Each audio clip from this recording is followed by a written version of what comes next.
In the September and November issues of last year, we ran a featured article on chest expansion and development. Numerous chest exercises were illustrated at that time to aid in acquiring a larger and better shaped rib box and chest, combining a leg program to hasten this process.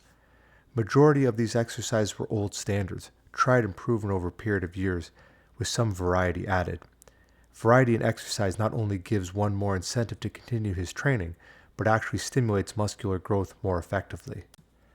Those exercises illustrated in the issue mentioned above were primarily to toughen and strengthen the muscles of the entire torso and prepare the bodybuilder for more advanced movements which were to follow. Those of you who have been practicing those exercises for the past few months are better prepared to incorporate the movements illustrated here. To some, they will open up a new field of chest exercises. Others have been familiar with such movements and have used them for a number of years in their training. These exercises will affect the muscles more vigorously and in a different manner. Because of their nature and the leverage involved, they have the ability to stretch and pull certain muscle groups more completely, thus activating them more thoroughly. I mentioned before that some bodybuilders have employed such exercise in their training and are familiar with the results they produce when properly used. However, there are numerous others who have never tried of such exercises and will welcome a change in their routine. It is with this purpose in mind that we present these advanced movements and make them known to those who have never used them, thus adding variety to their routine.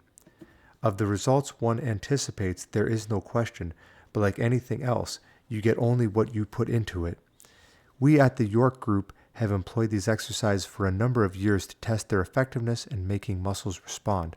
And while most of us do not anticipate much in the way of increased development, much good has resulted. Others have altered their appearance considerably, although they still employ many of the old standards given in the York courses. You will notice that all of these present illustrations are practiced on the inclined bench, which stretches and contracts the muscles more forcibly because of the leverage imposed on the muscles by the angle of the bench. Many of these exercises have been in use since the inclined bench has become popular, and many call this inclined bench a new invention for building muscles. However, I beg to differ. I've used similar contraptions more than 20 years ago when such a thing as an inclined bench was unheard of. While we did not employ an elaborately constructed inclined bench as it is known today, we did attain similar inclines and thus received almost the same benefits one gets using an inclined bench today. For better explanation, let me illustrate the inclined bench of another day. One would sit or lie on the floor and prop your back on a small bench about 15 to 18 inches high, and in some cases higher or lower, whichever angle one desired, right under the middle of the upper back while the hips remained in contact with the floor, in doing pullovers and other exercises where the hips have a tendency to raise. A loaded barbell was placed over the upper thighs to keep the hips down. In this position, one could do incline presses, lateral raises, pullovers, and many other exercises which have considered new in the exercise field today. Actually, it's old stuff with a new twist and embracing the use of more elaborate equipment.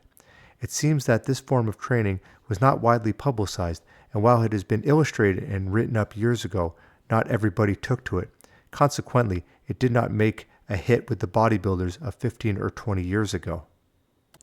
However, the present method of getting into an inclined position and executing the exercises are far more favorable and has a decided advantage over the old style.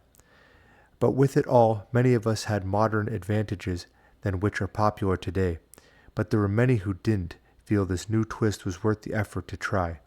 Since then, perhaps, they may have changed their minds and might have incorporated inclines differently. Various inclines react differently too. For this purpose, it is best to have a bench that can be adjusted to any desired incline needed, or else have 2 or 3 benches of varying inclines. One may find that on certain inclines, the 2 hands dumbbell press is easier done, although not less effective, while another angle of incline, such leverage movements as the pullover and similar exercises can be practiced more advantageously. Some benches vary in their construction from the floor to the seat, which has a slight advantage for some while it may handicap another. Therefore, discover the angle you prefer to perform your exercises, then stick to it. On the other hand, it is wise, if you have the equipment and time, to use all variations of the inclines and perform a set of exercises on each. An exercise such as the pullover performed on an inclined bench has some advantage over the regular standard type. There's no need for an explanation here. Once you put it into use, you will discover for yourself. Especially is this true where one had performed the standard pullover, done either while lying flat on the floor or used as a small bench for elevation for a period of time. When such a person first employs the inclined pullover, he finds it almost difficult to execute, and when he finally succeeds in completing about 15 or 20 repetitions, his whole thoracic structure aches. This is proof that many muscles were not thoroughly activated in the regular pullover, or if they have, they were not pulled to such extremes as they are in the inclined bench pullover. Such a chest routine as given herewith will supply diversion to any training session and hasten progress in most cases. The exercises impart greater extension and better contraction to the muscles, and because of it stimulates more rapid development to some of the little used abstinent muscles which are employed in the regular pullover.